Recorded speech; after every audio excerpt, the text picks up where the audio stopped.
Perkenalkan, kami dari kelompok 3 ingin menjelaskan materi pada bab 3 halaman 67 sampai 72. Perkenalkan, nama saya Octavia Yosiana. Saya Pinkan Amelia. Saya Latifah Faradista. Saya Nadira Nurkalisa.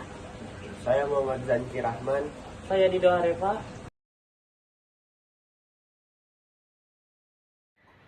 1. Perkembangan demokrasi di negara Republik Indonesia. Perkembangan demokrasi di Indonesia terjadi pasang surut dari masa kemerdekaan sampai sekarang ini. Dalam perkembangannya, demokrasi di Indonesia terbagi dalam beberapa fase pelaksanaan demokrasi, yaitu sebagai berikut. Pada periode ini, terutama pada kurun tahun 1945 sampai tahun 1949, menurut Undang-Undang Dasar Negara Republik Indonesia tahun 1945, demokrasi yang harus dilaksanakan adalah demokrasi Indonesia dengan kabinet presidensial.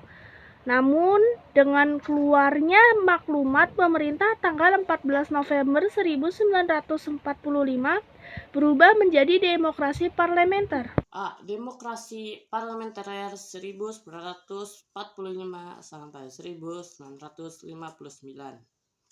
Pada masa pemberlakuan UUDS 1950, demokrasi parlementer masih tetap dipertahankan. Namun, pada kenyataannya demokrasi ini tidak cocok dengan jiwa bangsa Indonesia. Hal ini tersebut menimbulkan silih bergantinya kabinet, pembangunan tidak lancar, serta partai-partai mementingkan kepentingan partai dan golongannya. Hal ini sangat membahayakan kehidupan bangsa dan bernegara. Oleh karena itu, Presiden menganggap bahwa keadaan ketatanegaraan Indonesia dalam keadaan bahaya yang dapat mengancam persatuan dan kesatuan bangsa. Untuk itu, pada tanggal 5 Juli 1959, Presiden mengeluarkan Dekret Presiden 5 Juli 1959 yang isinya 1. Pembubaran Badan Konstitusi. 2. Memperlakukan kembali Undang-Undang Dasar 1945 dan tidak berlakunya Undang-Undang Sementara 1950. 3. Pembentukan Majelis Permusyawaratan Rakyat Sementara atau MPRS. Pembentukan Dewan Pertimbangan Agung Sementara atau DPAS. Dengan dikeluarkannya dekret presiden ini, maka demokrasi parlementer berakhir. Periode ini dikenal dengan sebutan pemerintahan Orde Baru yang bertekankan melaksanakan Pancasila dan Undang-Undang Dasar NRI tahun 1945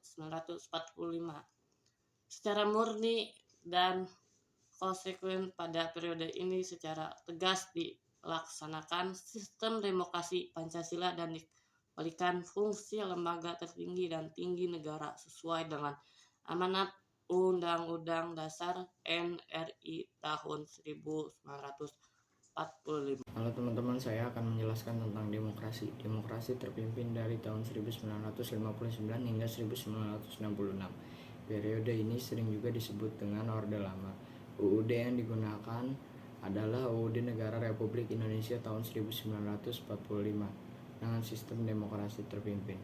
Menurut UUD Negara Republik Indonesia tahun 1945, Presiden tidak bertanggung jawab kepada DPR. Presiden dan DPR berada di bawah MPR. Pengertian demokrasi terpimpin pada sila keempat Pancasila yaitu dipimpin oleh hikmah kebijaksanaan dalam permusyawaratan perwakilan. Akan tetapi, Presiden menafsirkan terpimpin yaitu pimpinan terletak di tangan pemimpin besar revolusi. Dengan demikian, pemusatan kekuasaan di tangan Presiden menimbulkan penyimpangan dan penyelewangan terhadap terhadap Pancasila, Undang-Undang Dasar Negara Republik Indonesia tahun 1945 yang puncaknya terjadi perebutan kekuasaan oleh PKI pada tanggal 30 September 1965,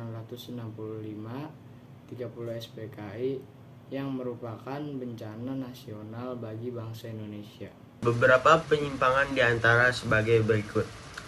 Yang pertama, Presiden mengangkat anggota MPRS berdasarkan penetapan Presiden nomor 2 tahun 1959. Yang kedua, Presiden membubarkan DPR pada tanggal 5 Maret 1960 karena DPR tidak menyetujui RAPBN yang diajukan tahun 1960. Dan Presiden membentuk DPR pada tanggal 24 Juni 1960. Presiden melakukan pengintegrasian lembaga negara berdasarkan penetapan Presiden nomor 94 tahun 1962 tanggal 6 Maret 1962, yaitu Ketua MPRS, Ketua DPR, dan Wakil Ketua DPA mendapat kedudukan sebagai Wakil Menteri pertama, serta Ketua MA, Wakil-Wakil Ketua MPRS, dan DPR GR mendapat kedudukan sebagai Menteri. Pengangkatan Presiden seumur hidup melalui TEP MPRS nomor 3 tahun 1963.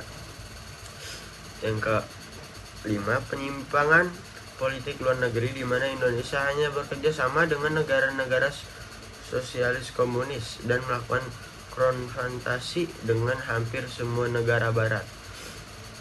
Yang keenam, Presiden membubarkan Partai Masyumi dan Partai Sosialis Indonesia yang sesuai dengan nilai-nilai Pancasila, tetapi memberikan kesempatan berkembangnya Partai Komunis Indonesia yang jelas-jelas bertentangan dengan nilai-nilai Pancasila. Keadaan negara yang tidak stabil menimbulkan reaksi dari berbagai masyarakat, terutama kepada pelajar dan mahasiswa. Beberapa karangan tersebut mengajukan 3 tuntutan yang dikenal dengan Tritura. Lalu, apa itu Tritura? Tritura adalah singkatan dari 3 tuntutan rakyat. Isi 3 tuntutan rakyat tersebut yaitu 1. Bubarkan PKI, 2. Membersihkan kabinet dari unsur PKI, 3. Turunkan harga pangan dan perbaikan ekonomi. Tritura merupakan 3 tuntunan yang diserukan mahasiswa untuk pemerintahan Presiden Soekarno tahun 1965. Kegiatan aksi tersebut juga merupakan dampak dari tragedi Gerakan 30 September di tahun 1965. Tuntunan ini mendapatkan tanggapan dan pemerintah untuk mengambil langkah-langkah konkret. Tidak lama kemudian, pemimpinan negara diambil alih dari Presiden Soekarno kepada Presiden Soeharto yang dikenal dengan masa Orde Baru. Pada masa pemerintahan Orde Baru bertekad untuk melaksanakan Pancasila dan Undang-Undang Dasar 1945 secara murni dan konsekuen. C. Berdemokrasi Pancasila 1996 sampai 1998. Periode ini dikenal dengan sebutan pemerintahan Orde Baru yang bertekad melaksanakan Pancasila dan UUD tahun 1945 secara murni dan konsekuen. Pada periode ini secara tegas dilaksanakan sistem demokrasi Pancasila dan dikembalikan fungsi lembaga tertinggi dan tinggi negara sesuai dengan amanat UUD tahun 1945. Demokrasi berlandaskan Pancasila dan UUD Negara Republik Indonesia tahun 1945 memiliki keunggulan terutama yaitu A. Mengutamakan pengambilan keputusan dengan musyawarah mufakat dalam semangat kekeluargaan. B. Mengutamakan keselarasan dan keseimbangan antara hak dan kewajiban antara kepentingan pribadi dan kepentingan umum. C. Lebih mengutamakan kepentingan dan keselamatan bangsa di atas kepentingan pribadi. Namun pada pelaksanaannya, akibat dari kekuasaan dan masa jabatan presiden yang tidak dibatasi periodenya, maka kekuasaan menumpuk pada presiden, sehingga terjadilah penyalahgunaan kekuasaan. Beberapa buktinya adalah: 1. Adanya KKN atau kolusi nepotisme. 2. Kebebasan bicara dibatasi. 3. Lembaga negara berfungsi sebagai alat kekuasaan pemerintah. Maka muncullah gerakan reformasi oleh mahasiswa yang menuntut reformasi dalam berbagai bidang. Puncaknya adalah dengan pernyataan pengunduran diri Soeharto sebagai presiden.